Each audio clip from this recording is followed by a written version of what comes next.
मोदी जी, देश के किसानों द्वारा उठाई जा रही सीधे सीधे 6 सरल बातों का जवाब देश आपसे मांगता है और आज भारतीय राष्ट्रीय कांग्रेस की ओर से वो हम आपके समक्ष रखते हैं। जवाब दीजिए। नंबर 1, समर्थन मूल्य की समाप्ति के षड्यंत्र का। मोदी सरकार ने अनाज मंडियों को खत्म करने का कानून बनाया है। अगर अनाज मंडियां खत्म हो जाएंगी तो मिनिमम सपोर्ट प्राइस यानी समर्थन मूल्य पर किसान का अनाज खरीदेगा कौन?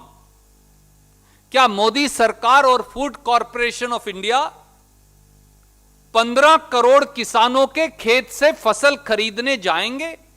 यह अपने आप में संभव है। जब समर्थन मूल्य कोई देगा ही नहीं जो अनाज मंडी में मिलता है, तो फिर एमएसपी यानी समर्थन मूल्य मिलेगा कैसे? देगा कौन और मिलेगा कहां? किसान इस बात का जवाब मांगता है। दूसरा सवाल, जमाखोरों को खुली छूट क्यों दे दी?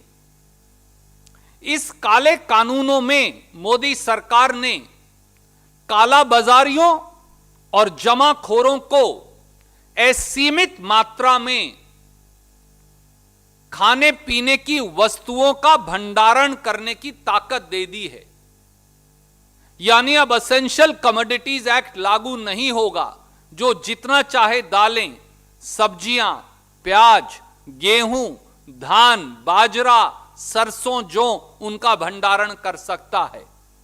जब किसान की फसल बाजार में आएगी तो औने पौने दामों पर खरीदी जाएगी और बड़े बड़े धन्ना सेठ, काला बाजारी और जमाखोर उसका भंडारण कर आम जनमानस को अपने मन मर्जी के दामों पर उसे बेचेंगे।